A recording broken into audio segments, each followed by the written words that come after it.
د خیبر پښتونخوا په ضلع ضلع په کلي کلي کې یو سړی موږ ته نشي ویلی چې جنازه مو بې ملا نه ښخه کړه. ملا نه و، طلاق و مسلرانه ملا نه و. خویندو له خو تاسو هیڅ نه ورکوئ، خو که ورکوئ نو موږ یې دله حل کولی شو. د طلاق و مسله حل کولی شو، د وراثت حل کولی شو، د رضاعت حل کولی شو، د کاروبار حل کولی شو. ما ذاتي طور د سواړۍ د اډې په جومات کې د حافظ جان پسې په زوی پسې 3 کاله تراویح کړلي. زمونږ په دې شپږ اتو کلو کې حافظ قرآن نو. و زه تحدیث بالنعمت وایم، زمونږ ذاتي کور کې شپږ اته حافظان موجود دي، ستاسو په کورونو کې حافظان موجود دي. کو په جوماتونو مو تقسیم کړل، ان شاء الله د بونیر په جومات کې به د حافظ قرآن ځای نه وي، ستاسو په حجرو او دیرو کې به ان شاء الله تراویح کوي. دومره حافظان دي. خو واورئ زما وروڼو، مونږ خپل کم بساط باندې ستاسو بچو ته سبق وایو. خو دیوانه بابا ولو او بنیریانو خپل کار وپېژنئ. ستاسو یو کار دی، زه به یو کار کوم، جنازه به کوم، مونځ به دله کوم، نکاح به دله کوم، دم به دله کوم، تعویض به دله کوم. ان شاء الله په دې کې به ته نیمګړی نه پاتې کېږي.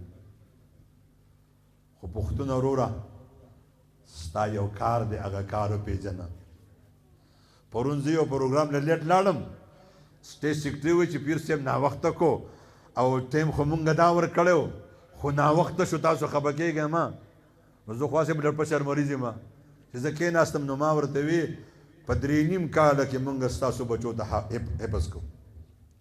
په 3.5 کاله کې 7 اخترې راځي. سار ته تهجد په ټایم کې قاري صاحب پاڅي، منځ کې پکې ناشته وکړي، مونځ وکړي، 11-12 بجو پورې سبق وایي. ماسپښین نه تر مازدیګره بیا سبق، د ماښام نه تر 13 ماسخوتنه زمونږ په مدرسو کې په 9-9:30 مونځ کېږي، بیا سبق وایي. اکثر علما قاریان دا د شوګر د بواسیرو او د ټینشن مریضان دي. د چا د وجې نه؟ ستاسو د دې بچو د وجې نه. او زه ګرځم ډېر، دا کوم مولان چې ګرځي دي پروګرامونه له، زه اکثر تپوس کوم، هم څومره کسان فارغ شو؟ 20 کسان. محتمم صاحب ته مو وامه او ناظم صاحب ته مو وامه، قاري صاحب ته مو وامه، ستا پکې څو بچي دي؟ وایي زما خو پکې یو بچی نشته. هیله کړه پردو بچو ته سبق وایي، پردو بچو ته سبق وایي.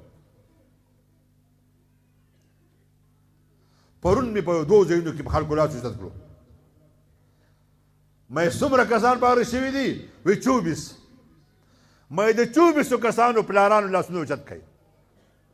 تاسو ته م وایم ځئ دا چې د چا بچی فارغ دی، ناظره یې والې ده، لور یې فارغه ده، کو پلار یې ژوندی وي لاس اوچت کړئ چې ما ته پته ولګي.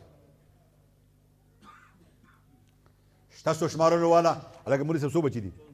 64. شمار کړه چې لاسونه 64 دي. ما ته پته نه 64. نن هم د دې حافظ چې پلار باندې راغلی، زوی ته به وایي موږ مدرسې کې پروګرام دی لاړ شه، ورور دې فارغېږي. او پلاره ته به د قیامت په ورځ مطالبه کوې چې زما سفارش به وکړي.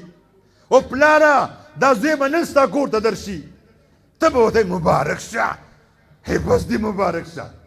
تو افسوس پتا باندې ته د خپل زوی په خوشحالۍ کې نه راغلی؟ تا ته پته نشته؟ ان لكل شيء شرفا يتباهون به وان بهاء امتي وشرفها القرآن. د قرآن نه په کائنات کې معزز کتاب نشته. نن په کار دا وه چې د دې مدرسې په دې ګراونډ کې ماماګان خوریونه ترونه راغلی وې، رشته دار راغلی وې.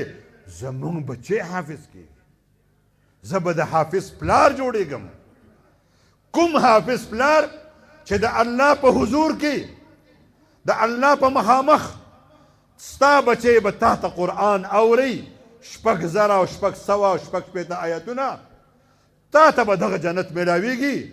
ستا زوی به د 9 کسانو 10 کسانو سفارش کوي جنت ته به درولي ستا زوی چې جنت ته درشي خپل جنت ته تا پکې ویني نو دا زوی به خپل رب ته وایي زما ربه ما خو چې حفظ کو ما خو چې علم کو زه چې به کور ته رالم زما پلار به ما ته خیرانې وي زما مور به زه ښکلولم نن به زه په دې جنت کې پاتې کېږم زما مور به نه زما پلار به نه زه دې جنت ته نه ځم